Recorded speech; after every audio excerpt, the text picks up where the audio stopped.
February 1959, the northern Ural Mountains.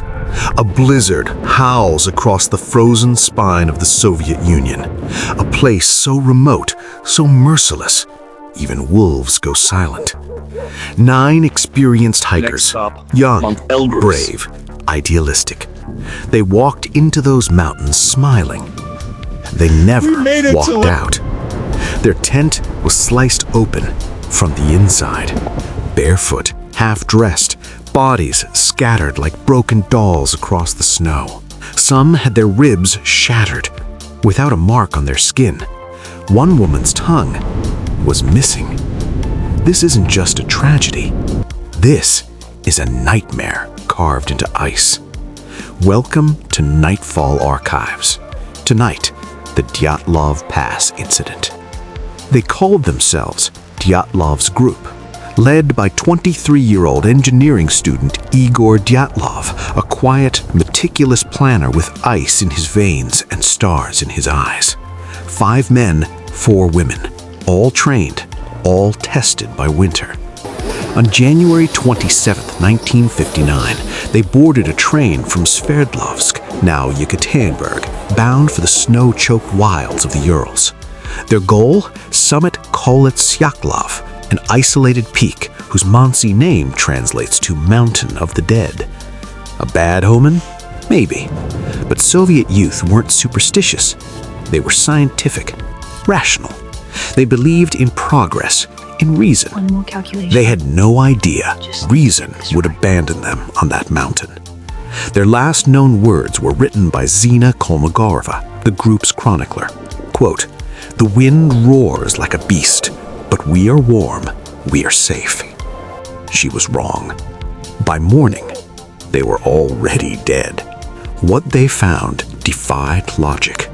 Their tent, still pitched, was ripped apart from the inside. Not the outside, the inside. As if something had forced them to flee into minus 30 degrees centigrade darkness. No time for boots, no time for coats. Just screaming into the void, running in socks and flimsy underwear across a killing field of ice. The first 2 bodies, Yuri Krivonishenko and Yuri Doroshenko, were found barefoot near a cedar tree, partially clothed. A fire had been attempted.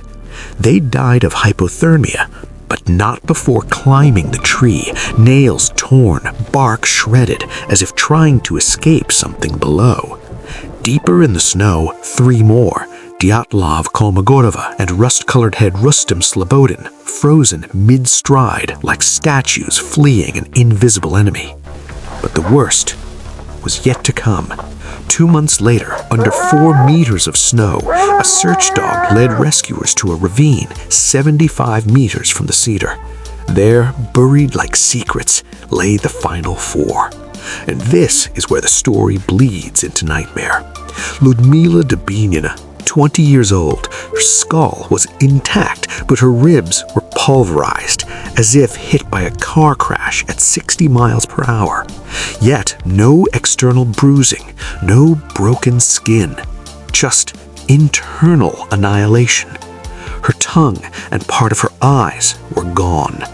Nikolai Thibault-Brignol's skull fractured with extreme force. Alexander Zolotaryev, the oldest at 38, chest caved in. Semyon Zolotaryev, his ribs shattered like porcelain. All 4 died of severe internal trauma. But again, no external wounds. How? How do you crush a human body without touching the skin? The Soviet investigation closed in May 1959. Official cause, a compelling natural force. Translation, we don't know and we don't want to know. The files were classified for 30 years because what happened on Kolets-Yak should not be possible. Since 1959, dozens of theories have tried to explain the impossible. Let's sift through the snow and the lies. In 2019, Swiss scientists claimed a slab avalanche forced them to flee. But no avalanche occurred that night. No snow displacement, no debris, and why would an avalanche crush ribs without bruising skin? or steal a tongue. The Urals were littered with top-secret R&D sites. Rumors persist of infrasound weapons, microwave pulses, or radioactive experiments. One hiker's clothing tested mildly radioactive. Coincidence or evidence of a classified disaster covered up? Local Mansi spoke of the ear, the snow demon that steals voices. Others suggest a Karman vortex street, a wind phenomena that creates infrasonic frequencies, inducing panic, nausea, or even organ rupture. But again, why the missing tongue? Why the orange tans found on some bodies? Some claim internal conflict, a fight, a panic flight. But these were friends, lovers, comrades, and you don't run barefoot into a killing frost because of an argument. In 2020, Russian investigators reopened the case, closed it again. No foul play. But hikers still report strange lights over Koletsiak, unexplained hums, voices in the wind. What if they saw something that should not exist in this world? Today, Dyatlov Pass is a graveyard of questions. Tourists leave boots, notes, vodka bottles for the dead who ran without shoes. The families never got closure. The world got a myth. But here's what haunts me.